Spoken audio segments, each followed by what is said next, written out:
So, Captain Marvel. Where to even begin with this film? Well, I was begin with saying that this movie, it has a serious flaw. And, oh boy, it was not expected. You wanna know what the flaw is? The major flaw with this movie is that I freaking enjoyed it. Even though this movie might be the 21st movie of the Marvel Cinematic Universe, the MCU, believe it or not, it's not bad. I mean, it's not particularly amazing, but it's not an awful movie at all. When I went to the cinema to see this movie, I really didn't expect too much of it. I genuinely went in with a negative mindset, but after I left the cinema, I actually felt happy that I saw the movie. So let's get into this review, and let's start with the cast itself. There was no real particular amazing acting in this movie. Either way, Samuel Jackson doesn't need any credits because, come on, it's Samuel Jackson, we all know. I really liked Jude Law as John Rogg, I believe his character is called. The one character I think, at least at my cinema, that a lot of people really enjoyed was Lashana Lynch's character. I think her name was Maria. The majority of the audience at the cinema I was at, they really seem to really like her role. The main protagonist though, Brie Larson, I mean, she doesn't do a bad job playing the role. It's just that her role or the character she's supposed to play isn't really that ultra amazing to begin with. Her character is not really too ultra interesting until later on in the movie. But in the beginning, you really don't really feel too much for her character. It was cool to see other actors coming in to replace their roles as from previous movies. I don't remember his name, but you can see it right here. And also that Lee Pace came back to play Roland was kind of cool, and how it actually ties into other Marvel movies. The story is nothing really special. I mean, it's really simple to begin with. It's no complex lore or anything like that. It's not particularly an amazing story, but it works. I mean, it has its twist, but you can kind of see it coming. I mean, if you have seen Guardians of the Galaxy and you know Ronan, probably know already the big plot twist, I guess, for this movie. The characters. Well, I mean, Captain Marvel, she is cool. I mean, she has very unique superpowers, the energy beams that she got and everything, but she's not too interesting to begin with. I mean, there's not that much special to say about her. She's just another superhero that is powerful. I mean, what could you really say about that? She doesn't particularly show too much charisma or anything like that. I mean, she does show some bravery, and that she has feelings for other people, but more than that, I mean, there's not too much to speak about. Nick Fury, we already know him, so I mean, what more is there to add? The Kree was an interesting addition to the MCU. There were a bunch of cool characters as the way they looked and fight, but you don't really see too much of their character in the movie, more than John Rogg. And well, I did like him, but again, there's nothing too much special to say about them.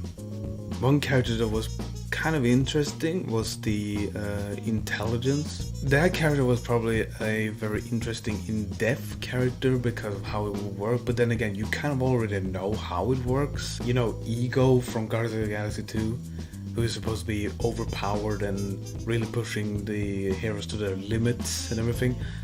The intelligence is kind of the same thing. It's really pushing Captain Marvel to her limits by saying like, you're not worthy sort of thing, or like, you can't do anything, or blah blah blah, like that. The Skrulls were also an interesting concept, that they can shapeshift / morph in. Other than that, the human cast was fine. The main character that a lot of people are going to have in mind after seeing this movie is definitely the cat. The cat in the movie is called Goose, and that's probably the most unique character out of all of them. The humor itself, you know, it's a joke, but that doesn't mean it's still, you know, particularly super funny. Like, the one thing that comes out the top of my mind now is definitely the joke that we already saw in the trailer. Nick Fury and Captain Marvel sits at a bar, and then to prove to her that he is not a shapeshifter, he needs to explain all different kinds of things, like from his past, where he grew up, etc, etc. And then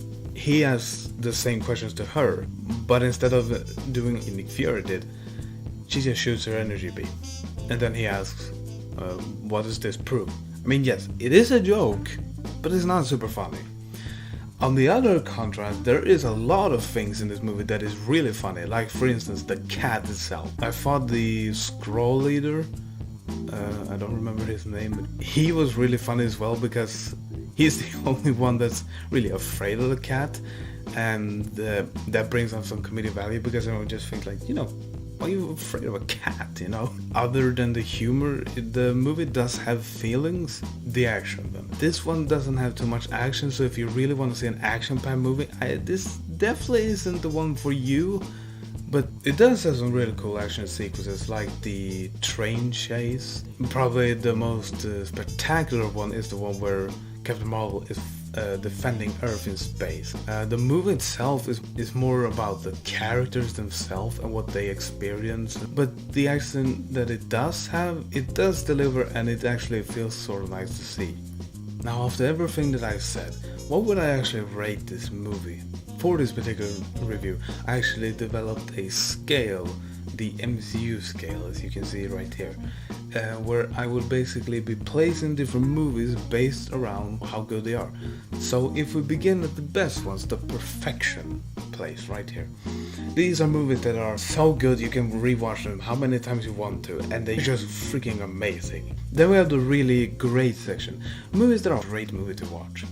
And then we have the meh sort of scale in the middle, movies that are doable and you can watch them, but you wouldn't particularly choose them over the other movies. Then we have this sort of okay fine movies that are watchable, they're not great, but you can watch them, but they're not really ultra amazing or anything. And then we have For the Dark World. Enough said.